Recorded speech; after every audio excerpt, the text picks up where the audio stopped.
अब बाकी आप जो लोग क्वेश्चंस करोगे तो उसके आधार पे आगे की प्रक्रिया चलेगी, ताकि आप लोग बोल सको कि अगर किसी को लगता है कि सुखी होने के अलावा कोई और जीवन का उद्देश्य हो सकता है तो उस बारे में वो सवाल पूछ सकते हैं, और उस बारे में ऐसे करके चर्चा आगे चलेगी, ताकि ये दो दो ढंग से आपको समझ में आएगा कि जीवन का उद्देश्य क्या है, ये पता चल गया। और अब जो जो लगते हैं कि हो सकते हैं वो क्यों नहीं है, जो पीछे से चले आ रहे हैं, तो उससे आपको क्लैरिटी होगी कि अच्छा अच्छा इस वजह से तो मोक्ष नहीं है, इस वजह से तो ईश्वर का मिलन नहीं है, इस वजह से तो होश पैदा करना नहीं है, इस वजह से तो आत्मज्ञान नहीं है। ऐसे ऐसे आपको पता चलेगा। तो जिनको ये सब चीजें मालूम है, जो बहुत दिनों से सुन रहे हैं, वो तो उनको तो पता ही है। जिनको नहीं पता है उनको वो प्रश्न करें, जब वो ना करें तो फिर कोई भी कर सकते हैं। जी जी बोलें, क्या क्वेश्चन है? आपने अभी जो कथन किया आज तक वो पूरा सुना हमने। तो अगर ये सभी चीजें मिलने पर हमें अगर सुख मिलता है, पूर्ण जीवन का सुख मिलता है, तो बुद्ध जैसे लोग पूरा सुख पाने के बाद क्यों खोज में निकलते हैं? इसका भी कुछ सबको बताना चाहेंगे आप तो जी मैं इस पर बता देता हूँ। वैसे ज़्यादा अच्छा है कि आप अपने से, अपने जीवन से पूछें तो ज़्यादा बढ़िया है। इसको मैं बता देता हूँ जो आपने पूछा है। हाँ, बुद्ध भी तभी निकले जब उनको दुख शुरू हुए। जब तक उनको दुख नहीं थे तो तब तक वो नहीं छोड़ के निकले। जब उनको दुख शुरू हुए, उनको पता चलना शुरू हुआ दुखों का, उन्होंने एक बीमार आदमी को देखा, एक बूढ़े आदमी को देखा, एक मरे हुए आदमी को देखा, तो तब उनको ये समझ में आया कि अच्छा मेरी भी ऐसी स्थिति होने वाली है, मैं भी ऐसा ही हो जाऊंगा क्या, मैं भी बीमार पड़ूंगा क्या, मैं भी बूढ़ा होऊंगा क्या, मैं भी मरूंगा क्या। तो जब उनको इन दुखों का ज्ञान हुआ तभी वो इन दुखों के कारणों को जानने की खोज में गए। तो वो भी तभी गए, अगर उनको ये दुख सामने नहीं आते तो वो पूरे जीवन कभी नहीं जाते खोजने के लिए। जीवन का मुख्य उद्देश्य क्या है? जी जैसा कि अभी बताया, सुखी होना। पूछ रहे जीवन का मूल उद्देश्य क्या है? जी जी जी अपने इच्छित सुखों की प्राप्ति करना ही जीवन का उद्देश्य है। सुखी रहने के क्या सूत्र हैं? हाँ, सुखी रहने के सूत्र हैं कि आपको जब जो इच्छा पैदा हो, अगर वो आपकी पूरी हो जाती है तो उसमें आप सुखी रहते हैं। और ऐसी चीजें जिनसे आपको दिक्कत होती है वो आपके संपर्क में ना आने पाए तो ये अवस्था आपके लिए पूरी तरह से सुख की रहती है। प्रेमजीत जी, मैं भी कुछ पूछना चाहूंगा। हाँ जी कोई भी पूछिए सर, सभी के लिए है। हाँ जी सर, तो मैं ये जानना चाहूंगा, जब तक लोग मानते रहेंगे कि उनका विकल्प भगवान ही है, तब तक वो इस कल्चर को कैसे रिप्लेस करेंगे कि संपूर्ण समाधान ही सब कुछ है? हाँ, उसी के लिए ये सारा जो चर्चा चल रही है, डिस्कशन हो रहा है, ओपन मंच बनाया है और ये बात लोगों तक बार बार जा रही है। तो ये उनको चिंतन मनन में लाएगी, क्योंकि सभी मनुष्य मननशील होते हैं अपने अपने स्तर पे, जो भी उनका स्तर है बौद्धिक। तो वो उस पर ये जानना चाहते हैं कि वो जो कर रहे हैं वो क्या है, और क्या कोई ऐसा तरीका है जो उनके जीवन में जितने भी दुख हैं वो हट जाएं और जितने भी सुख हैं वो सब आ जाएं। तो इसके लिए हर आदमी नोइंगली और अननोइंगली प्रयासरत ही रहता है, जानते हुए या ना जानते हुए भी प्रयासरत रहता है। और जब उसके पास में ये ऑप्शन के रूप में ये चीज जाएगी तो वो इसको एक बार जरूर सोचने समझने की कोशिश करेगा, और जब सोचने समझने की कोशिश करेगा तो उसको समझ में आ जाएगा। हेलो प्रेम सर, नमस्ते। हाँ जी जी सर, नमस्कार जी। मेरा प्रश्न है कि अगर मतलब सभी की इच्छाएं अगर पूरी हो जा रही हैं तो लोग अक्सर कहते हैं कि वो आलसी हो जाएगा, वो काम नहीं करेगा। तो ये मतलब क्या है? नहीं तो, लेकिन आलसी होने का कारण तो सुखी होना तो नहीं हो सकता। अगर सुखी होना आलसी होने का कारण होता तो अभी जितने भी ऐसे लोग हैं, कम से कम अभी भी 10% तो ऐसे लोग ही हैं जिनके पास में लगभग पैसे से आने वाले सारे सुख उपलब्ध हैं, मगर उसके बावजूद भी वो कर्मठ हैं, उसके बावजूद भी वो लगे हुए हैं। तो ऐसा तो कहीं दिखाई नहीं पड़ता है कि जिसके पास ज्यादा सुख आ गया है या ज्यादा सुखी हो गया है वो आदमी निष्क्रिय हो गया है, आलसी हो गया है, ऐसा दिखता तो नहीं है कहीं पर भी। या आपने कोई आसपास देखा हो कि जिसको अच्छी तनख्वाह आने लगी है तो वो घर बैठ गया, भाई अब नहीं चाहिए, छोड़ो छोड़ो छोड़ो, अब नहीं करना कुछ भी। ऐसा करके तो कोई नहीं दिखाई पड़ता ना। तो जी सुखी होने का अक्सर। Result hello. आलसी होना तो नहीं है जी। जी हाँ, तो जब ये व्यवस्था के बारे में लोगों से बात करते हैं तो लोग अक्सर हम्म। बोलते हैं कि अगर सबको सब कुछ मिल जाएगा तो हर आदमी आलसी हो जी जाएगा और कोई वो काम नहीं हाँ तो करेगा या काम करना नहीं जी तो चाहेगा वो। उनसे पूछना चाहिए ना कि काम अभी क्यों करता है, जी जी। अभी चूंकि क्यों उनको काम दिखता है करता है। ना कि क्योंकि उनको कहीं ना कहीं ये दिखता होगा ना कि आदमी को मिलने के बाद सुविधाएं वो मतलब आलसी हो जाता है और नहीं, किसको देखा वो कम उन्होंने काम आलसी, करना वही चाहता तो है। उनसे नहीं, उनसे पूछो ना कि उन्होंने कौन आदमी देखा जिसको सुख सुविधाएं मिल गई और वो आलसी हो गया हो, कोई उदाहरण तो बताए। हाँ, ये प्रश्न हो सकता है उनके सामने कि कोई ऐसा हमको एग्जाम्पल दिखाइए कि जिसकी मतलब कहीं हाँ सुख सुविधाएं पूरी हो गई हों और वो काम करना ना चाहता हो। हाँ। जैसे जैसे सु- जितने लोग सुख सुखी सुख हैं सुख इस समय, सुविधाएं को सुख चाहे वो जी जी, सुख 10% ही सुविधाओं क्यों का ना भी हो। छोड़ो, सुख सुविधाओं का भी जी। छोड़ो, ऐसे बहुत लोग हैं जिनके पास सुख सुविधाओं से भी बहुत ज्यादा अंबार है। हम्म। एलन मास्क को देख लीजिए, वो दुनिया का सबसे नंबर 1 अमीर आदमी है, 3 ट्रिलियन की उसकी संपत्ति है। 3 ट्रिलियन का मतलब समझते हो, भारत की एक साल की जीडीपी है, इतना वो जी जी। अकेला उतने का मालिक है। हाँ, उसके बावजूद भी तो वो उसमें तो आलसीपन आया नहीं। वो तो अब तक महा आलसी हो जाना चाहिए था इस हिसाब से। तो मैंने आपको जी ये जी। रिजल्ट, ये एक उदाहरण दिया। मैं आपको लाखों उदाहरण दे सकता हूँ इतिहास से भी उठा के, अभी भी उठा के, कि ज्यादा सुखी होना मतलब आलसी होना नहीं होता, बल्कि उल्टा है। जितना ज्यादा सुखी होता है आदमी उतना ज्यादा कर्मठ होता है। जी जी। तो सर जो ये जी। शब्द आया है आलसी, मतलब भाई कोई व्यक्ति आलसी है तो इसका मतलब है कि हम्म। वो मतलब वो आदमी अपने रुचि के अनुसार वो काम नहीं मिला उसको, इसलिए वो हाँ अपने मैं काम में आलसी जी है। जी ये हो सकता है जी इसमें जी है। जी हाँ यही बात है, मूल बात यही है। और जो आदमी सवाल पूछ रहा है वो भी इसीलिए पूछ रहा है, उसको लग रहा है ऐसा क्योंकि उसको भी कोई ऐसा काम मिला हुआ होगा जो वो नहीं करना चाहता होगा, उसकी रुचि का नहीं होगा वो काम। तो उसको लग रहा है कि यार मुझे सब कुछ मिल जाए तो मैं तो ये काम नहीं करूंगा। इस, अब वो जी ये नहीं जी। सोच रहा है कि ये तो नहीं करूंगा, क्या कुछ भी नहीं करूंगा क्या, कुछ तो करोगे ना। ऐसे जी जी। चौंतरे पे बैठ जाओगे क्या, मतलब कितनी देर बैठे रहोगे। अरे भाई, खेलोगे कूदोगे, कुछ 2-4 घंटे काम भी करोगे, वो भी अच्छा लगेगा, ये भी अच्छा लगेगा।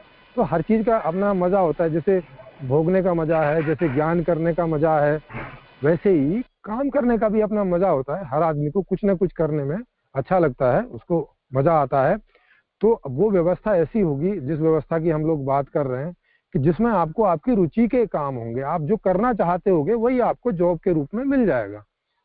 तो वो व्यवस्था ऐसी जी है। जी। तो वहां आप अपने रुचि के हिसाब से करोगे, और रुचि के हिसाब से तो ज्यादा ही करोगे। आप देखते ही हो आज भी जिन लोगों को उनकी रुचि का काम मिल जाता है बाई चांस, वो देखो दिन रात उसमें लगे जी रहते जी। हैं। चाहे वो म्यूजिशियन हैं, चाहे वो डायरेक्टर हैं, चाहे वो राइटर्स हैं, चाहे वो इंजीनियर्स हैं, चाहे वो साइंटिस्ट हैं, दिन रात लगे रहते हैं। मतलब अगर जी उनके जी। इंटरेस्ट का उनको मिल गया है तो जी जी।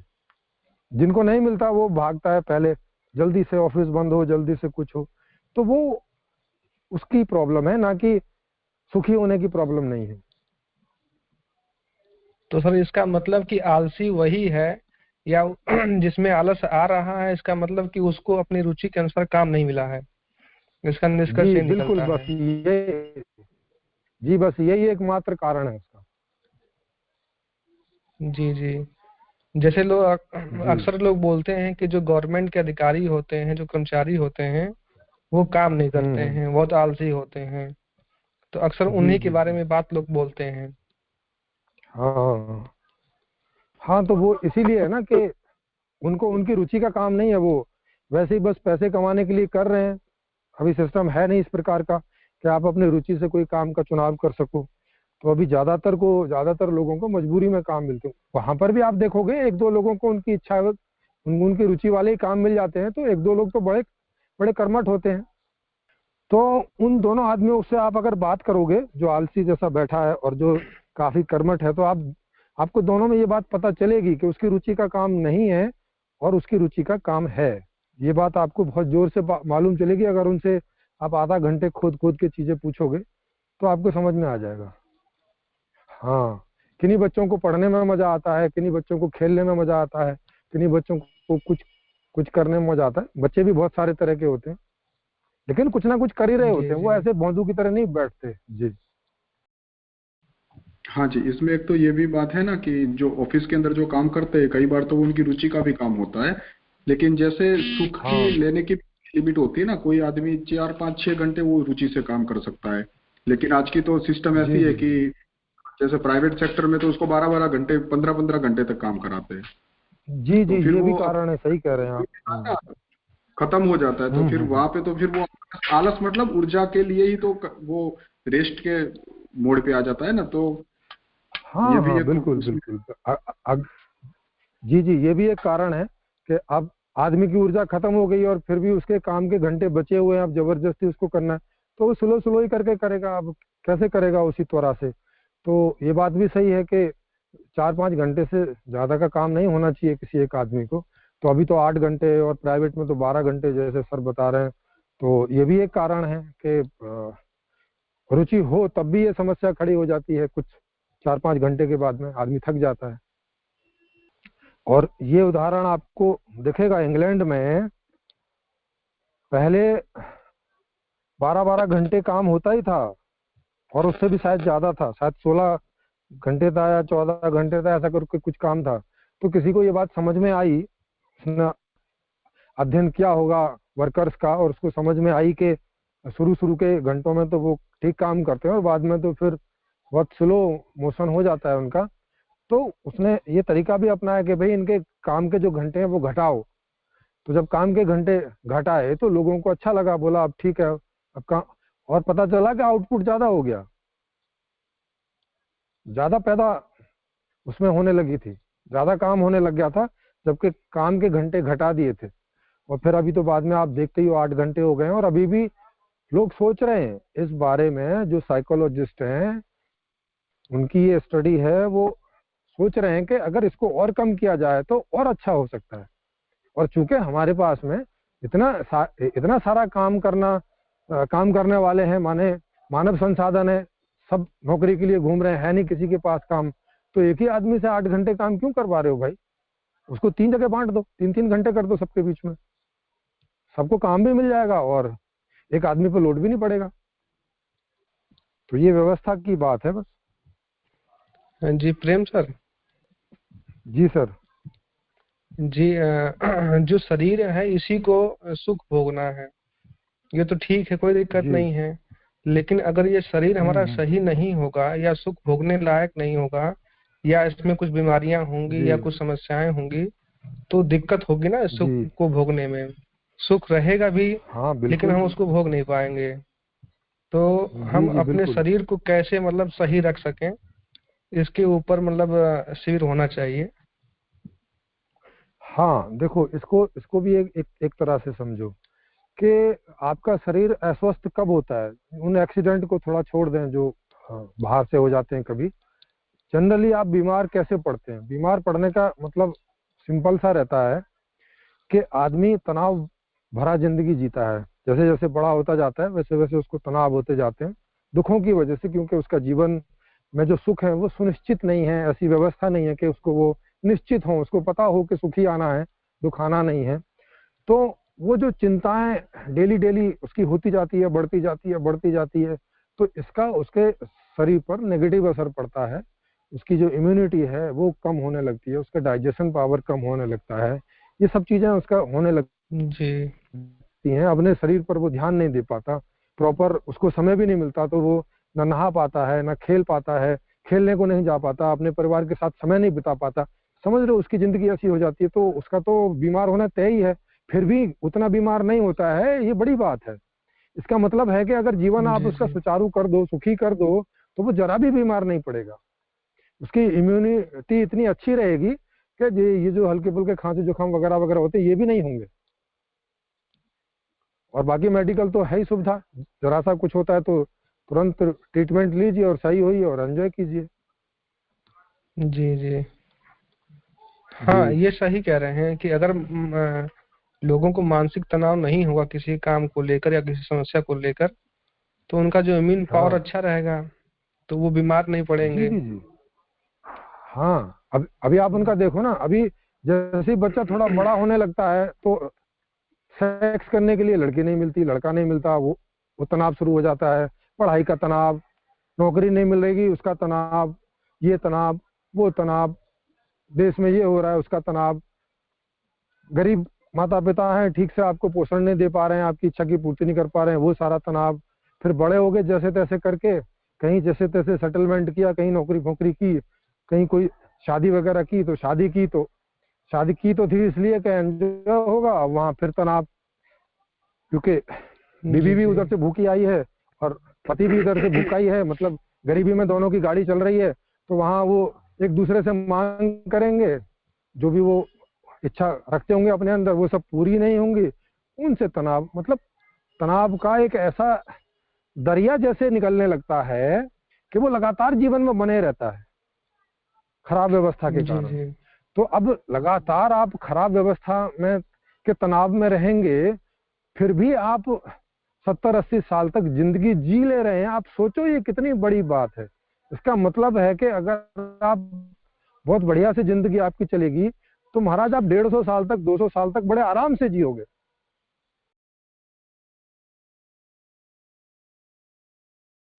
तो और किन्हीं के इस बारे में सवाल हो जिनको लगता हो कि सुखी होने के अलावा भी कोई और उद्देश्य हो सकता है क्या जीवन का, क्योंकि ये मुख्य मुद्दा इसलिए है कि अगर ये आपका क्लियर हो जाएगा तो आगे आपकी जो दिशा है वो निश्चित हो जाएगी। अगर यही क्लियर नहीं होगा, पता चला 10 दिन बाद में किसी आदमी ने मोक्ष का या ये दूसरी चीजों का सवाल उठाया, उसका मतलब है कि आज उसने वो सवाल आज पूछना चाहिए था और आज ही क्लियर नहीं हुआ। किसी के अंदर में जरा भी है कि इसके अलावा कोई दूसरी चीज हो सकती है तो वो उसको रखे, प्रश्न पूछे, ताकि उस बारे में चिंतन मनन होगा तो औरों को भी क्लियर होगा, उसको भी क्लियर होगा कि वो क्यों नहीं है जीवन का उद्देश्य या क्यों नहीं हो सकता है। नमस्कार सर जी। जी सर। सर, जैसे कि मैंने सुना है कहीं से कि जीवन का उद्देश्य है कि गुरु की प्राप्ति, कैसे भगवान का नाम।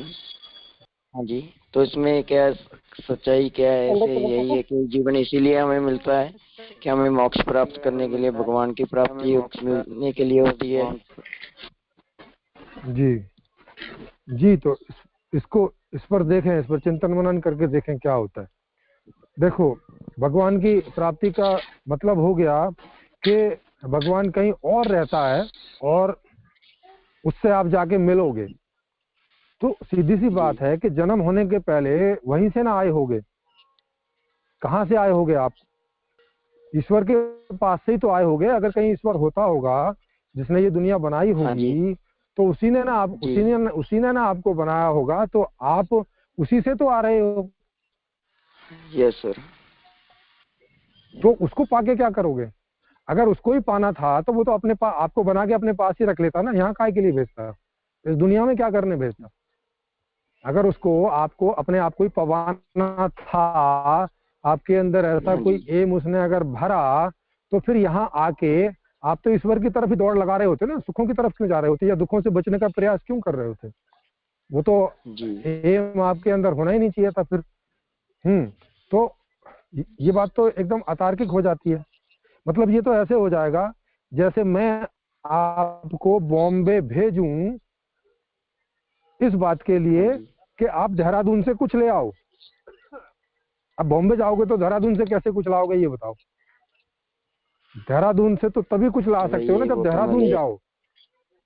हाँ जी, हाँ जी, हाँ जी। हाँ, तो अब अगर इस दुनिया में आप आए हो तो इस दुनिया के लिए आए होगे ना। इस दुनिया में जो कुछ है उसके लिए आए होगे। जैसे देहरादून आप जाओगे तो देहरादून में जो कुछ है उसके लिए जाओगे ना वहाँ। हाँ जी, हाँ जी। हाँ, जो आप जहाँ हो वहां के लिए तो नहीं जाओगे। जैसे मान लिया आप दिल्ली में हो और आप कोई चीज है जो देहरादून में मिलती है, दिल्ली में नहीं मिलती वो चीज, तो आप अगर देहरादून जाएंगे तो उस बात के लिए देहरादून जाएंगे, ना कि इसलिए देहरादून जाएंगे कि भाई मुझे वापस दिल्ली आना है ना। दिल्ली में तो आप थे ही ना। हाँ जी, हाँ जी। देहरादून, हाँ, तो ऐसे ही जब आप इस दुनिया में आए हैं तो इस दुनिया में जो है उसके लिए आप आए होंगे। ओके। जी।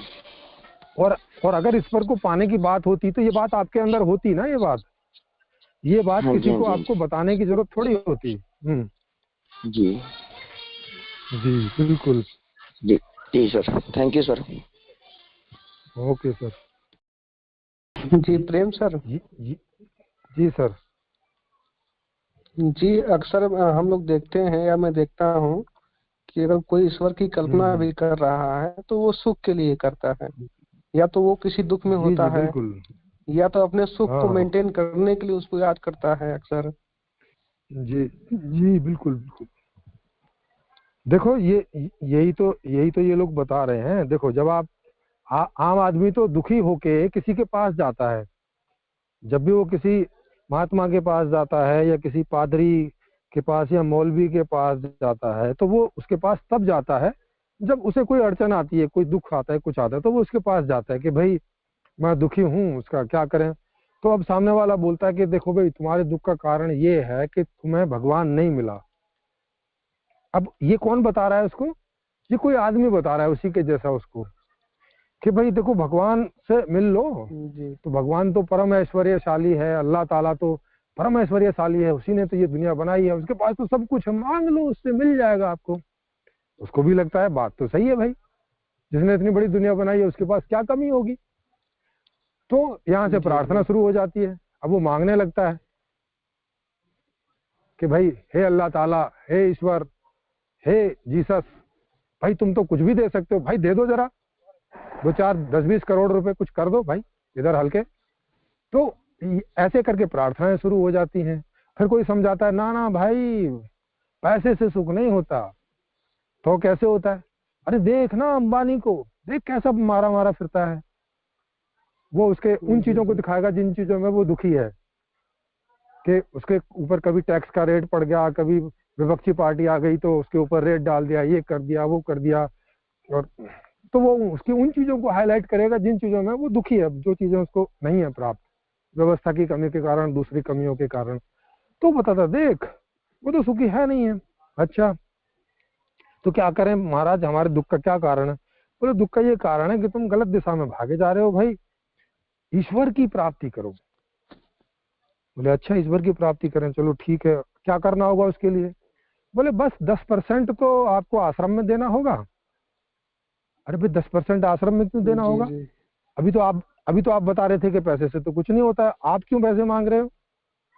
अब ऐसे करके पूछता नहीं है आदमी, क्योंकि आदमी थोड़ा सीधे स्वभाव का रहता है, उसको लगता है कि भाई अभी हमारे बड़े बुजुर्ग हैं, बड़े हैं, सब माननीय हैं, तो अब जो बोल रहे हैं ठीक ही बोल रहे होंगे, तो वो हाँ अपनी वो बुद्धि नहीं लगाता, तो नहीं उनको नहीं तो वो सवाल खड़ा कर सकता है, भाई जब पैसे से नहीं होता तो आप क्यों मांग रहे हो हमसे 10%?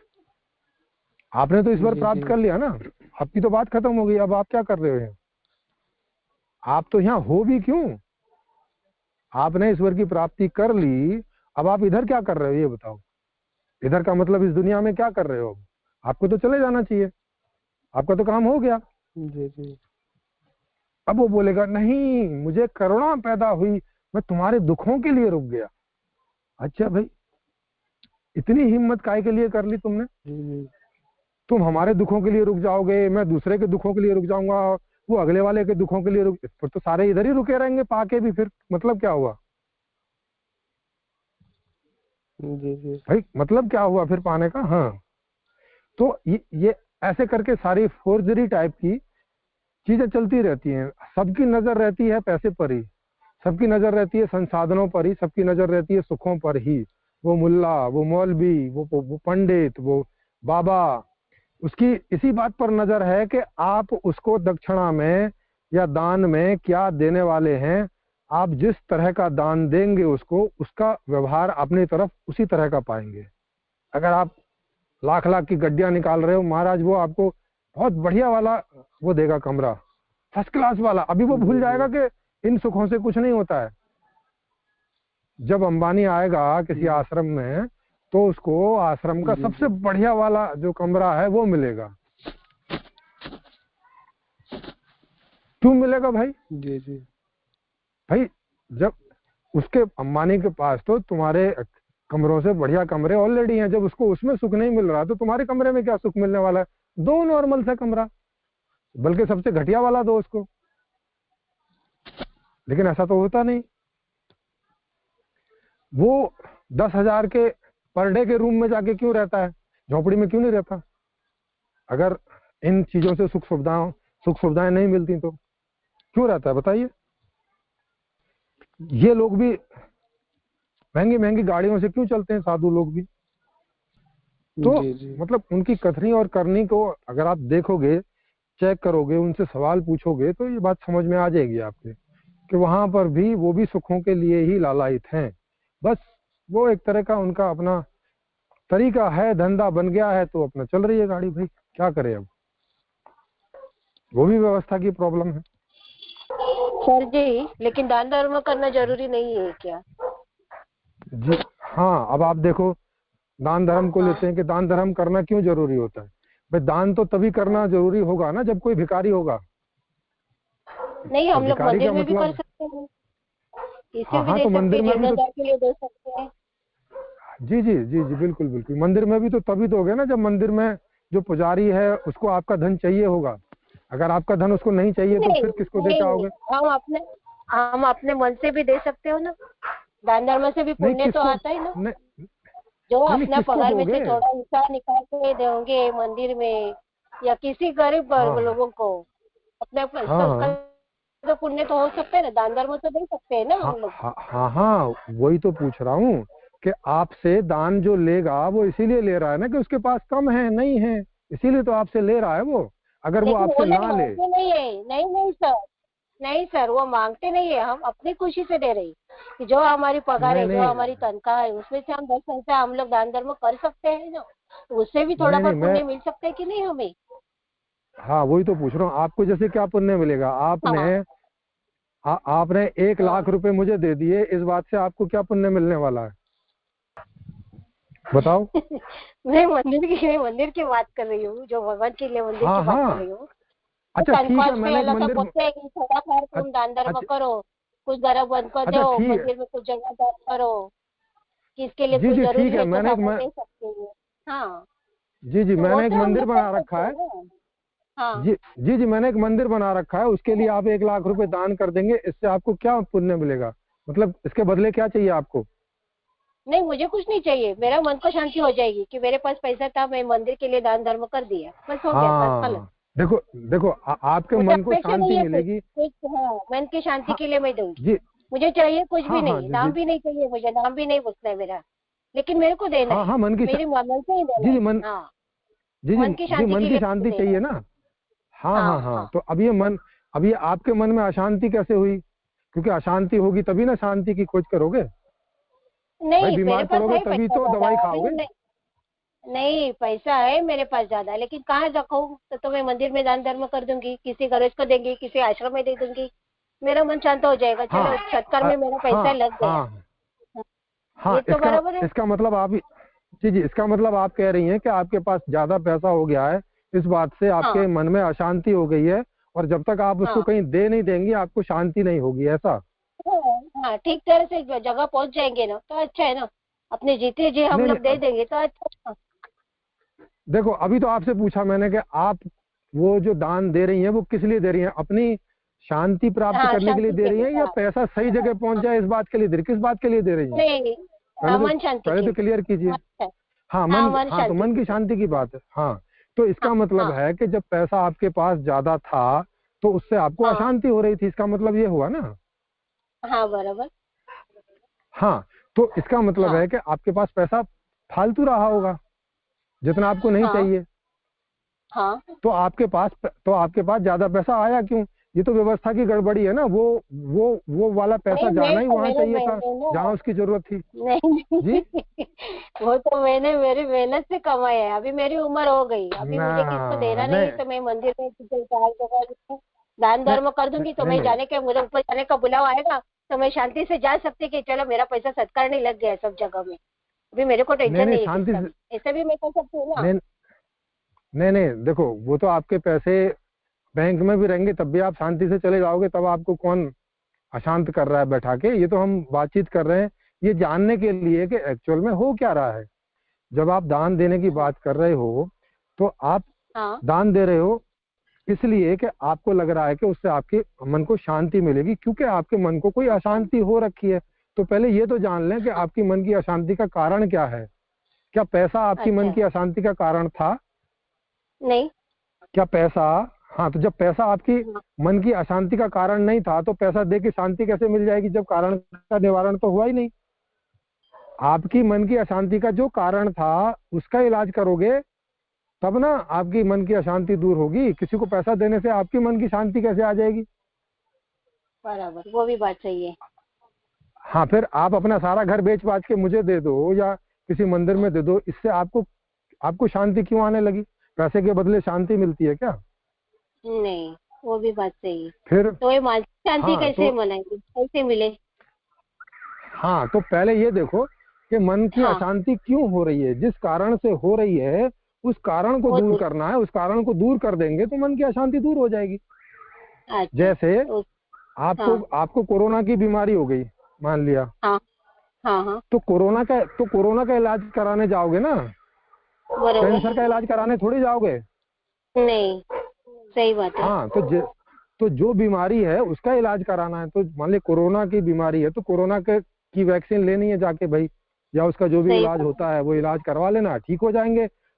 पैसे सही बांट बात के है। कैसे कोरोना ठीक हो जाएगा आप बताओ? आप मंदिर में पैसे चढ़ा देंगे तो इससे कोरोना थोड़ी ठीक हो जाएगा। नहीं नहीं, वो बात नहीं, सही बात है। Thank you sir. हाँ, तो अब आप समझ गए होंगे कि हाँ हाँ, ठीक है। वो बचपन से सुनते आ रहे हो ना, इसलिए कि भाई दान करना चाहिए, दया करनी चाहिए, करुणा करनी चाहिए। हाँ ठीक है, जब व्यवस्था खराब है, लोग दुखी हैं तो ठीक है, करुणा करना अच्छा ही है भाई। उसको मदद मिल जाएगी, कोई गरीब है उसको आपने दान कर दिया तो ठीक है। खराब अवस्था में ये चीजें ठीक है, क्योंकि अब सही आपके बात। पास पैसा ज्यादा आ गया है तो आप क्या करोगे उस हाँ पैसे का? कुछ करोगे तो है नहीं है, तो अच्छा है किसी के काम आ जाए तो उस तरह से सही ठीक है। बात है। लेकिन सही हाँ, बात है। लेकिन इसका मतलब सीधा सा है कि आपके पास वो पैसा एक्स्ट्रा जमा हो गया, आपके किसी काम का नहीं है। इसका मतलब गलत व्यवस्था हो रखी है जो आपके पास आ गया। नहीं तो आ क्यों गया? ऐसा नहीं कि आपकी मेहनत से आया है। अगर आप अर्थशास्त्र को समझेंगी तो आपको पता चलेगा कि ये मेहनत से नहीं आता है। जी, और कोई आज के टॉपिक पे और कोई सवाल? और किसी को लगता है कि कोई सुखी होने के अलावा और कोई दूसरा जीवन का उद्देश्य हो सकता है तो वो रखें क्वेश्चन। भाई देखो, ईश्वर ने अगर सबको सुखी करना होता तो उसने तो पहले से ही कर दिया होता ना। इंतजार थोड़ी कर रहा होता वो आपकी प्रार्थना का और आपके कुछ करने का। अगर उसने करना होता तो वो अपने सुखी कर चुका होता। जैसे अमीर लोग हैं, उनके यहाँ बच्चे पैदा होते हैं तो वो अपने बच्चों को बचपन से ही सुखी रखते हैं। वो ऐसा थोड़ी इंतजार करते हैं कि कब मेरा बच्चा मेरी प्रार्थना करेगा फिर मैं उसको दूंगा ना। वो तो शुरू से ही उसको माला माल करके रखते हैं। तो अगर ईश्वर ने ये सब कुछ करना होता, ऐसा कोई ईश्वर होता, या अगर ईश्वर है तो वो कोई और ढंग का है, ऐसा करके नहीं है, तो फिर अगर उसने कुछ करना होता तो वो तो कर चुका होता ना। आपकी किसी प्रार्थना का, किसी ध्यान का, इनका इंतजार थोड़ी कर रहा होता। जी। और प्रेमजीत जी, जैसा आपने कहा मतलब कि सुख ही जीवन का उद्देश्य है, तो एक प्रकार से ये भी बोल सकते हैं कि चेतना का उच्चतम जो स्टेट है, जो अवस्था है, लगातार उच्चतम सुख की ओर ही बढ़ रही है। मतलब चेतना, बिल्कुल बिल्कुल सीधी, बिल्कुल जी। मतलब सुख जीवन कुछ तो चाहता है, चाह है जीवन के अंदर, लगातार एक जीवेषणा है, जीने की इच्छा, और जीने का हेतु है लगातार उच्चतम सबसे सुप्रीम सुख जो कहे। हाँ बिल्कुल बिल्कुल। और सुखों की एक ऐसी तरफ ही अवस्था गतिशील है। जिसमें जी जी बिल्कुल जी और एक ऐसी अवस्था जिसमें निरंतर अविरल सुख रहे। बिल्कुल। और शायद फिर आगे पॉसिबल हो कि माने शांत हो सके जीवन या तृप्त हो सके या शांति मुक्ति मिले। जी जी।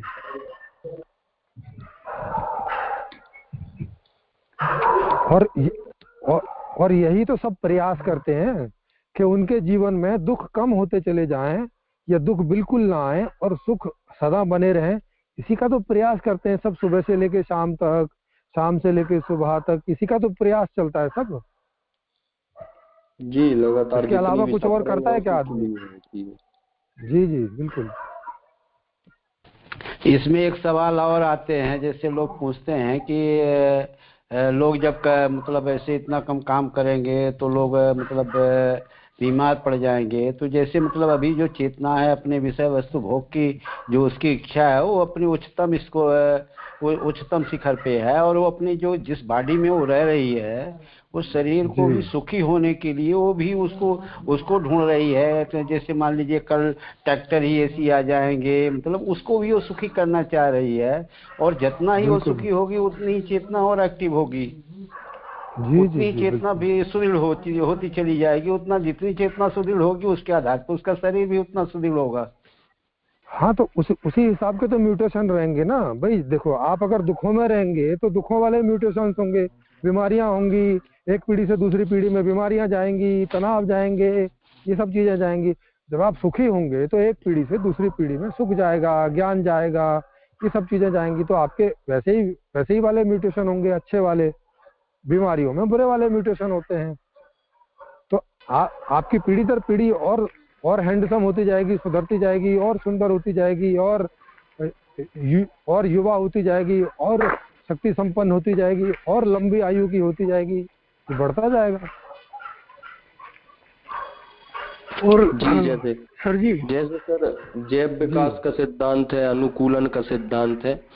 मतलब जीवन क्या है, जो सुख चाहता है बिल्कुल अनुकूलित वातावरण, बिल्कुल तो उसी के अकॉर्डिंग ढाल लेता है। और जैसे एक कोशिका से आज मानव शरीर विकसित हुआ, ऐसे ही विकास के क्रम में आगे बढ़ते जा रहा है। और एक सुप्रीम डिजायर है, वो है सुख की। जी तो उसी के अकॉर्डिंग वो डेवलप होता जा रहा है। इच्छा खत्म होने पर मतलब बॉडी डिस्ट्रॉय हो जाती है, मेरे ख्याल से।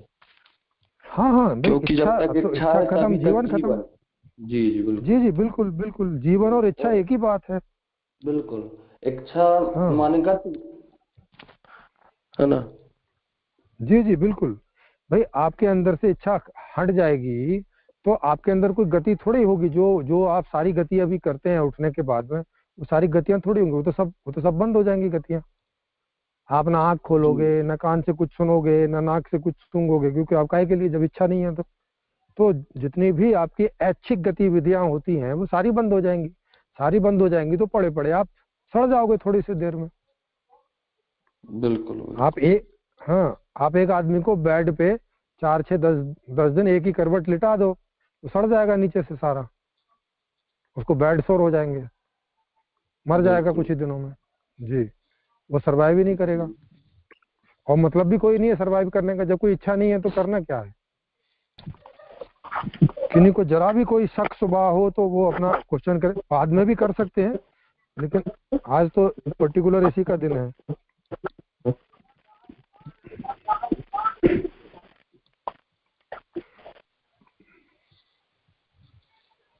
क्योंकि इसी क्वेश्चन के आंसर से जीवन की दिशा तय होती है।